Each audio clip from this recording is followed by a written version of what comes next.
Buenas tardes a todos. Welcome to this webinar that's going to be breaking down the Bridging the Divides fellowships. This is a fellowship sponsored by the Mellon Foundation. We've been up and running for the last year with running a Decolonization Study Group, and we're getting ready to select our second cohort of interdisciplinary study group members for a group that's going to kick off this fall. And the theme of this second group is going to be post-disaster futures. So we wanted to give everybody interested in applying for this fellowship an opportunity to hear more about what the group co-conveners are thinking for this second study group, and to get a chance to ask us any questions that you might have about, the practicalities of applying to such a fellowship and what actually participating in a study group would entail. Realized I haven't introduced myself. I'm Cristel Jusino Díaz, Centro's Director of Research Programs and Public Humanities, and I coordinate the Bridging the Divides initiative. And I'm really excited to have with me Centro's Directora, Dr. Yarimar Bonilla, and Dr. Deepak Lambanieves, Director of Research at the Center for a New Economy in Puerto Rico.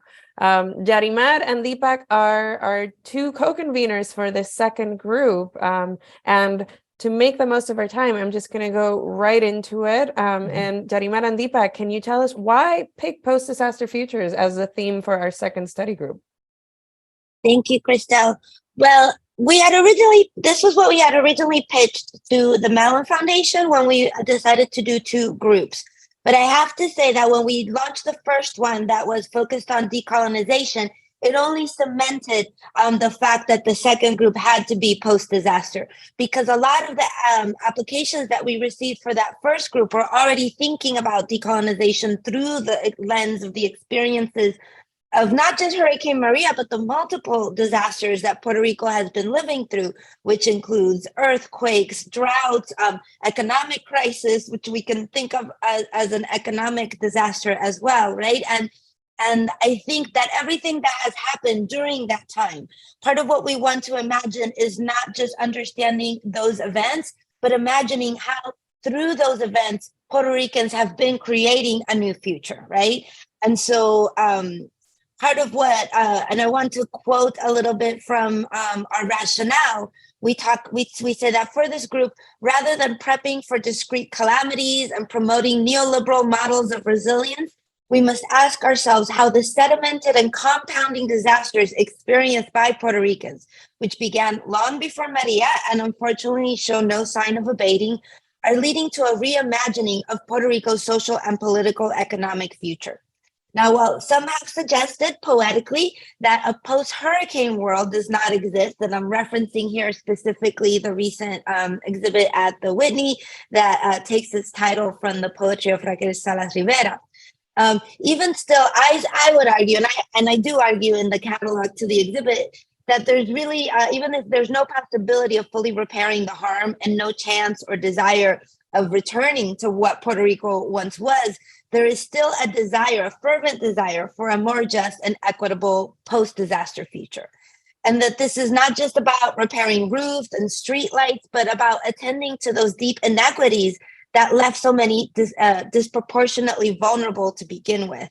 And so this is about not just repairing, but about imagining new modes of life, new forms of sociality, new creeds, new practices, new kinds of solidarities, and new forms of inhabiting a world under persistent and deeply inequitable threats, right? So that is what we want to imagine, and we want to think about the kind of world that Puerto Ricans want to inhabit in the wake of all these disasters and the challenges to building that world. So in the rationale, we specify a few of the topics, though we're very open to, what people want to propose. But so the kinds of things that we're thinking with are the coloniality of disaster, the race and gendered politics of displacement that follow disasters, post-disaster speculation and profiteering, the privatization and charterization of public infrastructure like water, energy, telecommunications, education, and transportation systems, the weight of extractive economies, including tourism and the emphasis on the visitor economy, the slippery neoliberal rhetorics of resilience that we want to really bring into question, the inadvertent effects of humanitarianism, of mutual aid responses, conservation, climate change, and the philanthropic industrial complex, if you will, among many others. So it is those are the questions that guide us. And once again, as with the first group, we want to convene scholars, academics, journalists, and artists, and those are very broadly defined. And we understand, as was the case with our first group, that most people don't fall discreetly into one, but kind of blur the definitions and boundaries of each of those. But in order to really represent those different forms of research, because we imagine all those kinds of practitioners as engaging in research, we do ask folks to tell us which label they want to apply under. Do they want to carry out a scholarly investigation, a journalistic investigation, or a more artistic investigation? And we think that each of these groups brings important methodologies and important contributions, from demanding accountability to helping conceptualize new worlds. And so we really want to, bridge those disciplinary divides and methodological divides, as well as the usual geographic, linguistic, and ideological ones. I would just only add that this, for us at the Center for New Economy, is an amazing opportunity to expand our work. For those of us who don't know the center, we're a nonprofit independent think tank based mostly in San Juan, Puerto Rico, with an office in Washington, D.C. and a bureau in Madrid. And, for 25 years, we've been trying to think through some of the more intractable problems of the Puerto Rican economy and society. And we were getting ready in April of 2017 to jumpstart a new initiative focused on economic growth and development for Puerto Rico in the context of an economic crisis. Then came Hurricane Irma and Maria, which basically changed our overall agenda overnight. And over the past 5 years, we've been trying to figure out, we've been actually basing off of an interesting proposition. How goes our reconstruction and recovery will determine how goes our socioeconomic situation in Puerto Rico. But that opens up a series of questions, right?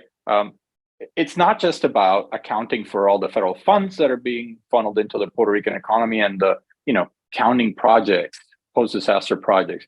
And when Yariman offered the opportunity for us to collaborate and think about this post-disaster idea, we immediately thrust ourselves into thinking, well, have we imagined what the post-disaster future can look like? Have we thought about the implications of these massive changes that are taking root, not just on the surface, not just about the bricks and mortar, not just about the projects that are being built as a result of the post-disaster situation, but some of the underlying and the deeper structural transformations that are currently happening. More often than not, these structural transformations are, fall into a negative waste bin, right? We've seen the imposition of austerity programs through the Oversight Board. We've seen the imposition of templates and programs for disaster recovery brought in by FEMA, but we've also seen some really positive energy and some really impactful projects coming out from the grassroots.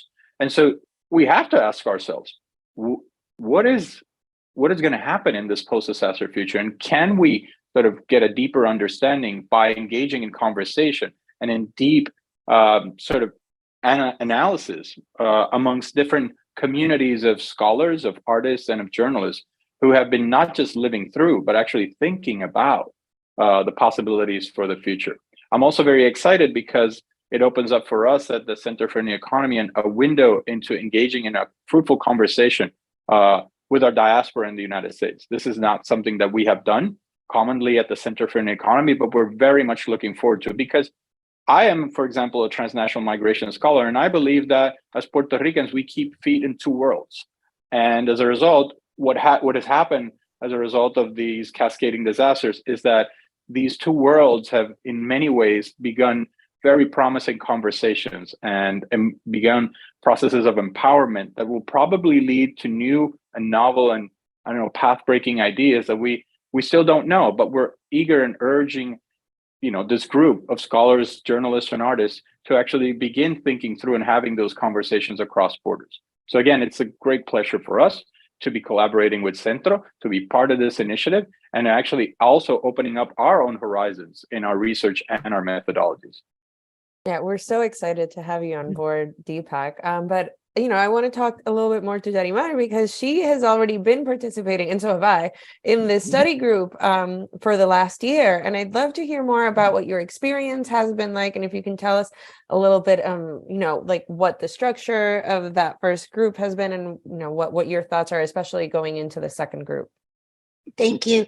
So I have to say it's been a dream come true, and I'm so appreciative of the community that we've been able to build and the kind of safe space for tough questions. I mean, we dived right into the deep end with our first group, right? Because few things divide Puerto Ricans more than the question of status and decolonization.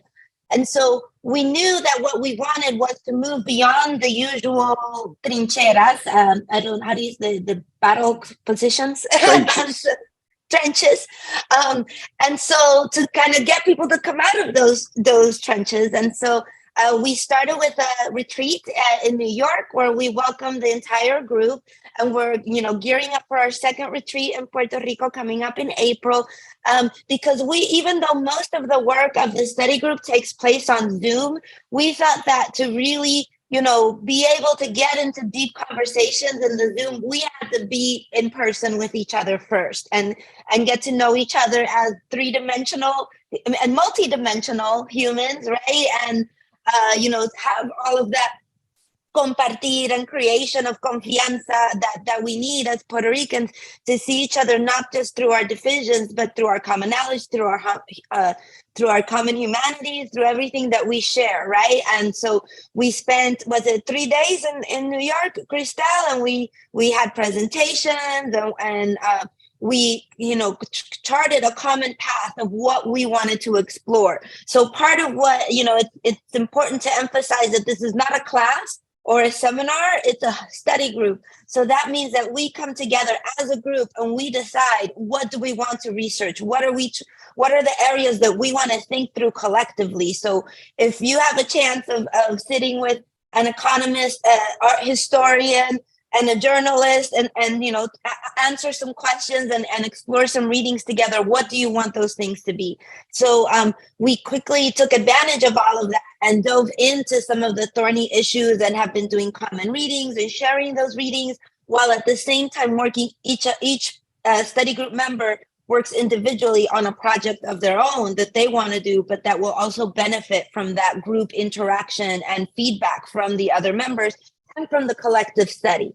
But so I think that in many ways, what being in this group requires is a sense of humility, right? That we are all eternal students. So we're not coming here as experts that know everything and are just, so it's not a task force that we're like, okay, we figured everything out and this is the course of action. We're coming from a space of, okay, we've been thinking and asking questions about these topics for a long time, and there are still things that we don't have the answers to, and we want to think through those things collectively. So I think it's the main goal of the program is collective investigation, theorization, and trying to come through with some common findings that we can put out there from the group. Yeah, so let's talk a little bit more about the upcoming application and the sort of what people will have to do to apply. So just to give everybody a little background, and I see that Darimar has posted the full rationale in the chat. So if people want to take a look at that, there's a lot more detail and information there. We use the Submittable platform for applications. So anybody interested in applying will need to make a Submittable account. It's very easy and very quick, and you'll see that once you're in the platform. The application process should not take very long. However, we are asking folks to write 2 short essays, about 1 to 2 pages each. And I want to focus right now on the statement of interest, because I think we're asking a really interesting question, which is, what informs your vision of the future of Puerto Rico? What do you think could be new ways to imagine and understand the future of Puerto Rico? How is this vision reflected in your project? And how would an interdisciplinary study group contribute to this vision? Deepak, do you want to tell us a little bit about why these questions are interesting to us and how they can shape somebody's application for this fellowship?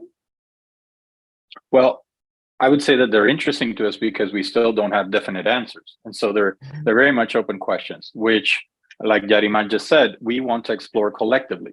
And I think that what we're looking for in these applications is a sense of, the willingness to engage in that sort of imagination and in sort of collaboration as well. We welcome scholars who are working on the topics that Yarimar described earlier on, but we're also, we don't have a monopoly on the number of topics or on the kinds of topics that that folks can come up with. So we're actually looking for applications that can also surprise us in many ways about how do we think about these processes. Granted, this is not just a let your imagination run free exercise. We understand that scholars, artists, and journalists have their methodologies, have their ideal tools to gather data, to interpret results, and all these things. We don't want you to drop all that. We want you to sort of engage with that and take us somewhere else. Allow us to see and to think about something that we haven't thought about before, maybe, or also, begin helping us understand some of these big topics that Yarimar mentioned and that are clearly outlined in the rationale. So the questions are trying in many ways to pique people's interest as well as let their sort of creative juices run free as part of the application process, and show us, what you can bring to this conversation.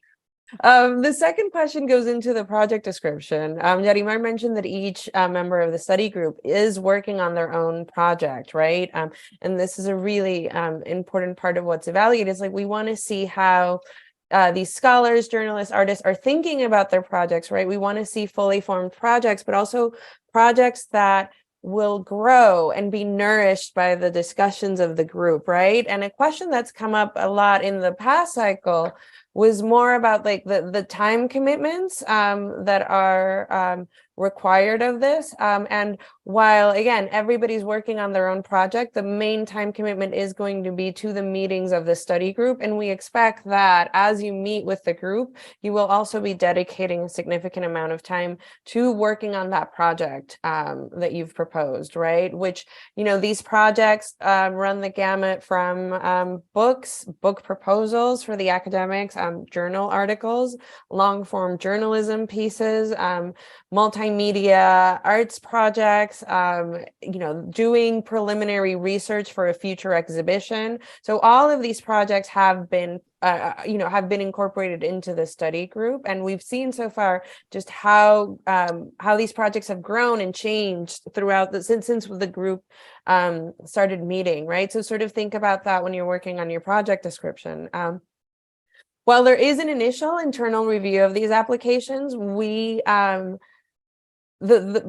consult with an external review committee, which gives recommendations for this process. And I know both you, Deepak, and Yarimar have experience being not necessarily on the, for Bridging the Divides study groups, but for other types of fellowships, you've evaluated them. And I'd love for you to give people in the audience a sense of like, what gets you really excited about a grant application? Like, what's the sort of thing that that makes you think like, yeah, this person is going to do great with this fellowship?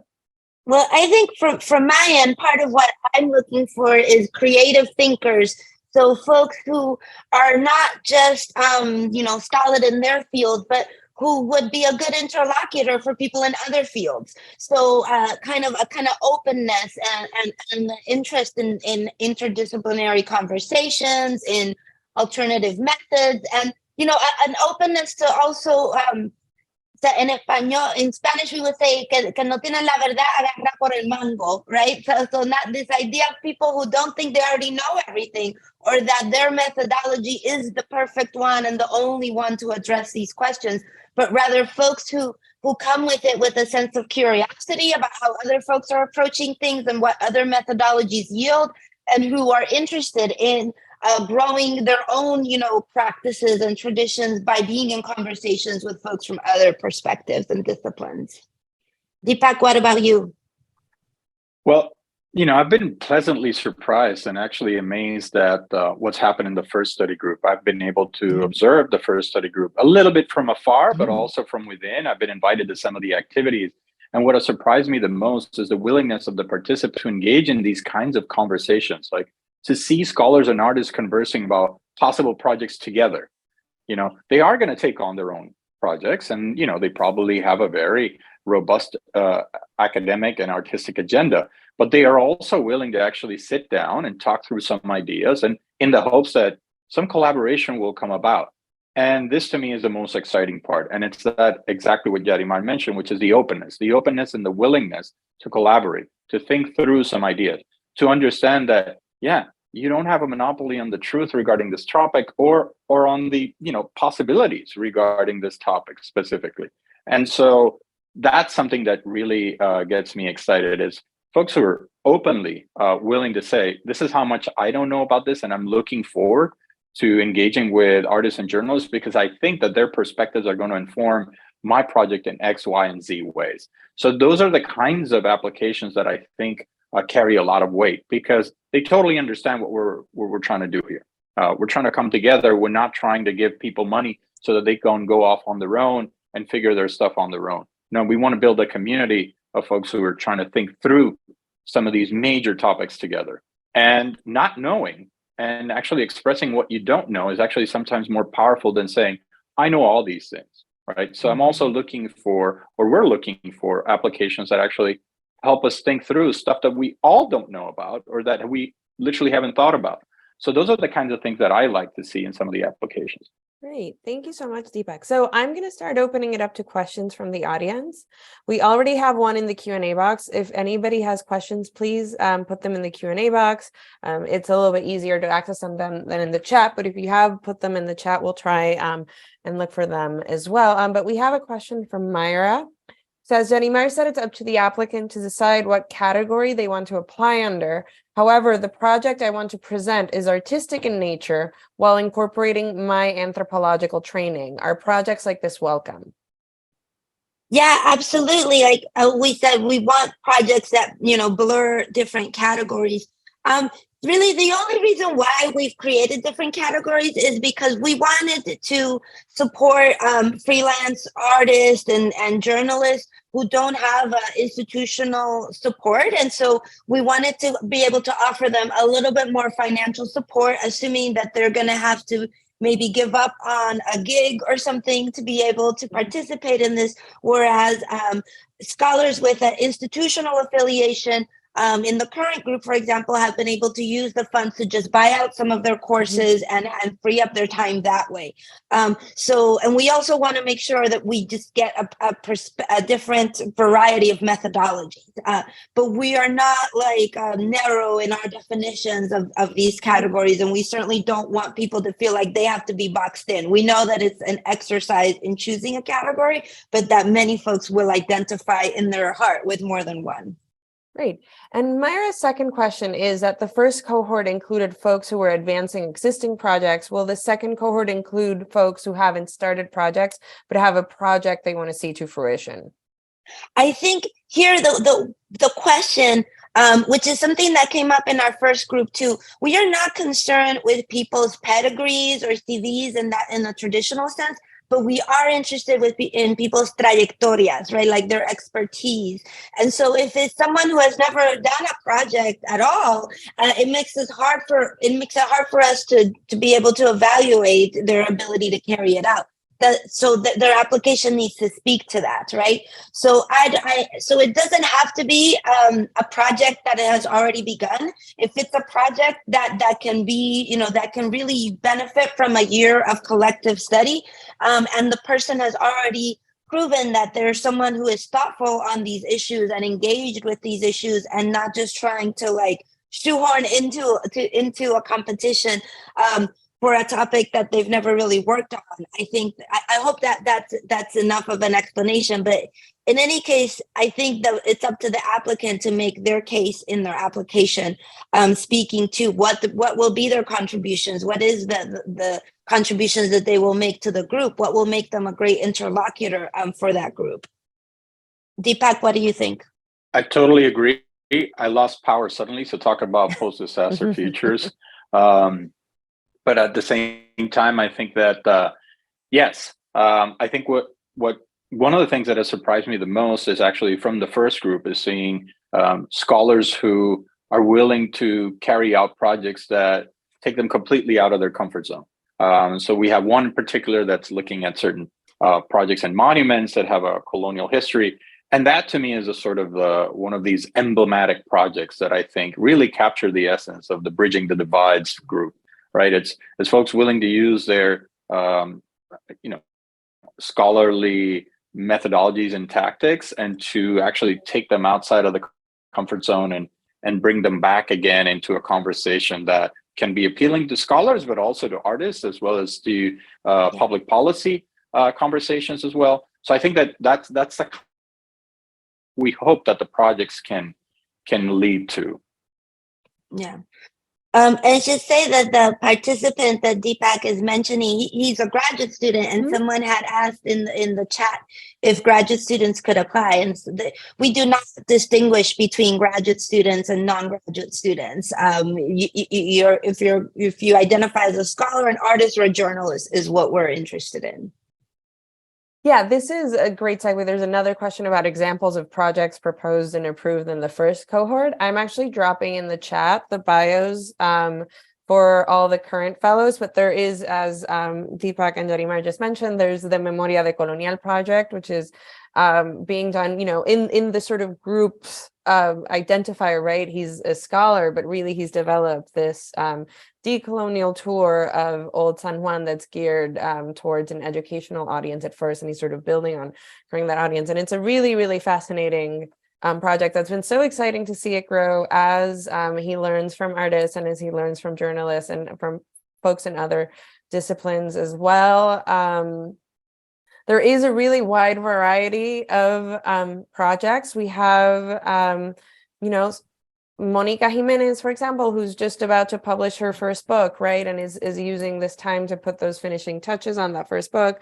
But we also have a historian, Jose Juan Perez Melendez, who has conceptualized his second book project, but is really using this time to really get that research on the road, right? So we see two, in this case, scholarly projects that are very different stages of their development, but they've both found a lot of space to grow within this group. The journalists, I know one is working on a book of crónicas, another is working on a long form piece of journalism. We have two exhibits potentially in the works from two curators, and as a project that, I love all of them. I don't want to play favorites here, but there's a great project reimagining the láminas escolares that a lot of us who grew up in Puerto Rico are familiar with, and they would go by at the drugstore to do our little elementary school projects, right? And this artist, Juan Carlos Rodriguez Rivera, is sort of reimagining. It's what would these look like from a decolonial standpoint? We have multimedia projects as well.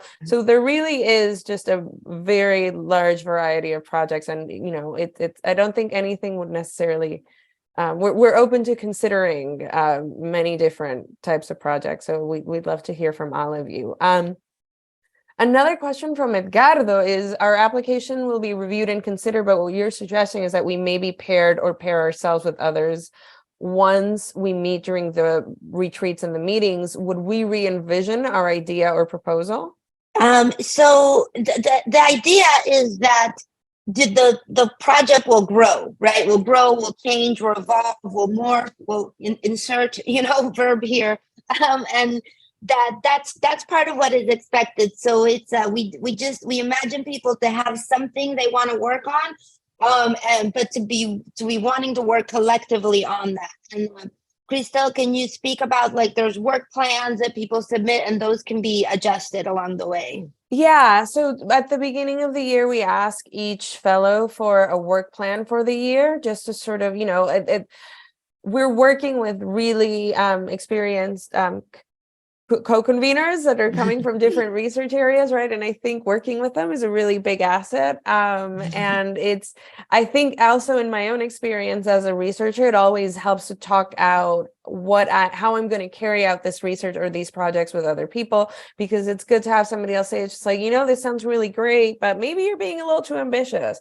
or maybe you should think about something else, especially if you have a definitive time frame that you want to work. So really these work plans aren't nobody is sticking to them, it's not the written law, right? But it is to sort of get a sense of and help you organize yourself throughout this year. And yeah, once these conversations happen or different other things happen, like the projects change. And I think that's for me one of the most exciting part, to see where those like work plans started and how, you know, halfway through the group, they're already in a completely different place, right? So this isn't a very like strict, rigid, like this is what you will have to do at the end of the year, because I think, you know, also people realize sometimes projects are bigger than they initially envisioned, or, you know, or will work better at a smaller scale, and that takes time to readjust. And we're sort of there throughout the whole run of the group to support fellows in that process as well. Anything you want to add to that?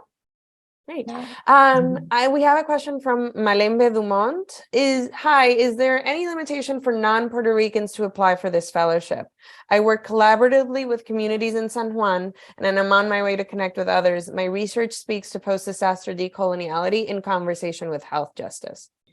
So as initially conceived, this was a project to bridge divides, right? And that included divides among different Puerto Rican communities, Puerto Rican intellectual communities. So I think that what we're looking for is folks who have an investment and an engagement with those different communities, who have skin in the game, you know, and are speaking from a connected place, right? Deepak, how would you describe it? I think I would describe it exactly as what you're saying. I mean, I try to think of research and engagement in place. So folks that are actually engaged with the places that we're trying to bridge those divides to, right? So it's for us that it's of paramount importance that the investment part of this is very upfront and clear, right? Unfortunately, in Puerto Rico, as in many other disaster-prone areas, we've been we've been besieged by parachuting aid workers. We've been parachuting nonprofits by parachuting scholars as well. And that's exactly what we don't want to see. We want to see a record of commitment, of engagement, of involvement in local communities, as well as a commitment, a forward commitment to actually perhaps try to work through that post-disaster future and to see it to fruition, right? So that's more in line with what we're looking after. Those are all the questions in the Q&A so far. I'm going to give everybody a minute to see if there are any more questions, or let me see if there's anything in the chat I may have missed. I see a question about, can PhD students apply? And I think we've made that very clear. We've had PhD students in the group, so all grad students are encouraged to apply. When will awards be announced? That's a great question. We're hoping to announce them by summer 2023. And I just thinking to like questions that were asked last time and confusion last time. One of them was about how much time folks needed to devote to the project. So we had put as a rule of thumb 10 hours a week, but some people thought that meant that we would be 10 hours on Zoom a week, and that is not the case. We're just trying to think, you know, to give some guideline to folks who are managing other projects, teaching classes, etc. Like, what would be their necessary commitment to participate in the meetings and also work on their individual project. And so this is why we recommend for professors with a full teaching load to use the funds to request a course release, and we're happy to help you and advocate for that and make that happen for you at your university, because it does require, we don't want you to miss out on this opportunity, right? So to be able to take advantage of all the like connections with other units in Centro, for example, because being part of the group does also give you access to our library staff, our archival staff, our data hub staff, who are, interested in supporting you in your different projects, and also taking advantage of the opportunity to be in a group with fellow scholars, fellow, experts and sounding boards. And so we do recommend that you have space in your calendar, at least 10 hours a week for both the collective work and the individual work. But in terms of Zoom meetings, they will be Wednesday afternoons, and so you need to have available Wednesday afternoons. The exact time changes a little bit with the daylight savings time, etc. But it's Wednesday afternoons is when the meetings take place, and folks do need to be available that afternoon. Great. We have some more questions. I see one in the chat. Let me do that before it moves up. For people thinking of applying as journalists, could the project be one long form piece analyzing a post-disaster future, or could it be a series of articles and analyzing different aspects of a post-disaster future? I could see either of those work. I think it's up to the person to explain, what it is they're doing and why will it take the time of the fellowship to do it.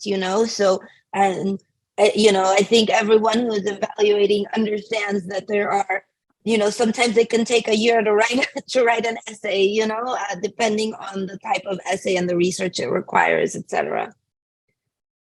Would creative Deepak, do you agree? I totally agree. Would creative writing projects be welcome? Yeah, absolutely. We have creative writers in the group this week. Yeah. Is this is a project expected to be complete by the end of the cohort year? You are supposed to have significant advancement and something that we can share with the public. So it might be a chapter from a book if your project is a book, or something should be achieved. Yes. Yeah, but we understand there's for folks that are planning exhibitions, right? We know that this doesn't just happen in a year, especially because there's other logistics, but it is, as Denimar says, there will be something to show at the end of this year that can be shared to the public, even if the larger project is not completed. So another question from Mariel: what is the fellowship's appetite for connecting scholarship and community engagement with advocacy and activism? I recognize that some areas of academia and think tanks are hesitant to venture into advocacy and policy. Oh, not us. So for the first group, the final product is going to be, there's going to be a web portal with, different essays by group participants, but we're also producing a white paper with concrete recommendations for Puerto Rico's decolonization. For the second group, I think it'll be as well. We want concrete recommendations of what to do and not repeat, right? And we are very interested in doing concrete advocacy in terms of community engagement. Also, the group itself is the first one is hosting a mix of kind of closed door study group meetings and then public events where we are and we're having some events in Puerto Rico as well, where we want direct involvement with different community members, and some of the group participants have projects that involve community members in different ways. And we also have within the study group, little working groups have emerged. One is specifically in the realm of culture and education, and they have some projects that will be rolling out soon that are also community facing. Deepak, any thoughts on that question? No, I totally agree with you, Yariman. We're not the ones that are allergic to engagement and advocacy and policy and with community groups. We are, in fact, we welcome that kind of work. In fact, the work that I do at the Center for New Economy, the research topics that I choose, in many ways have to have a outward facing or an advocacy component to them, because that's the only way that we're actually going to change things that are wrong in this island, right? So for us, it's a question of how does research inform policy, and how do we take that information and we take those asks to the right kind of publics, to the powers that be. That's why we have an office in DC, for example, where we can do a lot of advocacy work over there, as many decisions are being taken as a colony of the United States are taken in the metropolis, right? So for us, it's very normal, and it's actually welcome to see projects that actually want to engage in those policy conversations. So I can answer this next one, which is what information should be included in the letter of support that scholars need to request to be included. So this letter of support isn't just for scholars. We ask for a letter of support for anybody who has institutional affiliation. And you'll see that this is, we define this very clearly in the call for papers and the rationale. And we define institutional affiliation as somebody who is receiving a full-time equivalent salary, or the equivalent financial support from, that can be a university, that can be a publication, that can be a museum or any sort of cultural institution, right? So any applicant who is affiliated to an institution will need to provide a brief letter of support. And all of that has to say is that the institution that you work at is aware that you are applying to a study group that is going to require that you participate during this, that you're going to have to participate in meetings, that you're going to have to participate in retreats, that they're aware of this time commitment, and that they support you as a member of their institution participating. And I think that pretty much covers it, right? Okay. Mm-hmm. And then another question, would the work created be my intellectual property or shared with Centro and the Mellon Foundation, especially if the proposal is a published work? We have an intellectual agreement that anyone who wants it, we can share it. It was part of the original application, but I'm scared of summarizing legalese, but I think that in short, the artists, the scholars retain the copyright of their work, but you do authorize for us to publish some of it on the website where we will group all the work together or to link to it. But the author or scholar or journalist or artist retains copyright of their work. They're the ones who hold control over its use in the future. But again, there is a document we can share if people have a specific concern about that. We have some time for final questions. I'm not seeing any in the Q&A. But in case any of them, I'll keep an eye out in case one shows up. But Darima or Deepak, any final pieces of advice you'd like to offer anybody thinking of applying to the study group? Well, I would say that from the first one, I don't know how this lesson will apply here, but for the first one thing we found was that a lot of people who applied, they weren't focused on decolonization. They were focused on colonialism. And so we really wanted folks to not just document our colonial reality. As important as that is, we're not disputing that it is colonial, but precisely because we're not disputing it, we wanted folks to really go the extra step to think about what would a decolonial Puerto Rico look like, or what would get us to a decolonial Puerto Rico. So I think here, similarly, we don't just want to document the effects of the disasters in Puerto Rico, but to really what lessons can we draw from these? How can we move beyond this?